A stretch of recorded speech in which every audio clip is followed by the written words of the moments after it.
Présenté par Laurent Johnson de Ignes pour Schneider Electric. Bonjour à tous.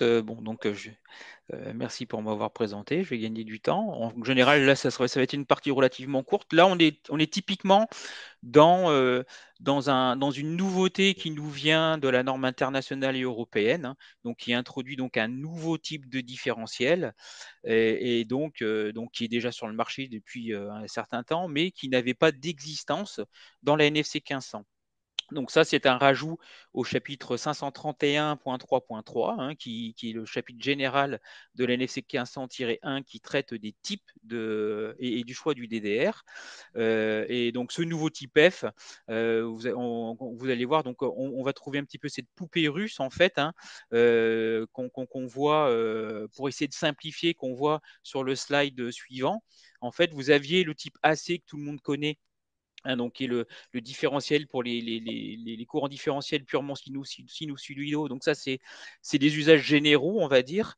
Ensuite, vous avez le type A qui intègre les fonctions du type AC avec des choses en plus, hein, donc les composantes continues pulsées. On avait le type B, donc, qui est la Rolls-Royce du DDR qui protège quel que soit le type de signal de défaut, y compris des composantes continues lisses. Et entre deux, donc ça en fonction des nouveaux types de charges qu'on rencontre aujourd'hui, on a ce type F qui est un type A amélioré et qui permet de répondre et de mieux protéger dans certains cas sans aller jusqu'au type B.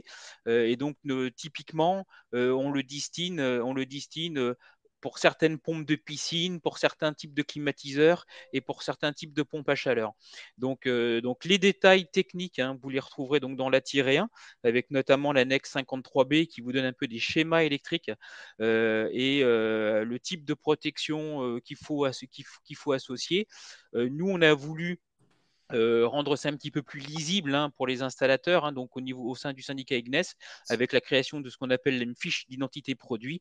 Et donc c'est ce que vous avez sous les yeux. Donc ça vous montre la poupée russe en fait de ces quatre types de différentiels, hein, donc les fonctions imbriquées, avec le plus simple, le AC et le plus complet, le type B, et donc avec les applications derrière pour vous permettre de mieux faire le choix. Donc dans la NFC 1500, par rapport au type F, il y a des choix possibles, hein, typiquement au niveau du 722, au niveau de l'IRVE. Donc, je vous invite à regarder. Mais typiquement, sur les variateurs de vitesse, sans double isolation, il y a une partie, je crois que c'est le 553.2.6.1, voilà, où on vous dit dans ce cas-là, le minima, c'est le type F. Donc voilà, je vous invite à regarder le détail de tout ça et donc adapter en fonction de ce qui est obligatoire dans les normes, hein. Vous retrouverez toujours le type A en résidentiel pour les plaques de cuisson, etc. L'IRVU a un peu changé parce que ça dépend du cas. Mode 1, mode 2, mode 3, monophasé, polyphasé, etc. Donc là, il y a des préconisations qui sont données. Et pour le type B, typiquement, il n'y a rien qu'à changer. Donc voilà, donc c'est juste un alignement et juste réintroduire ce qui manquait dans l'NFC 1500 d'aujourd'hui, ce nouveau type de différentiel. Voilà. Très bien, merci Laurent. Nous allons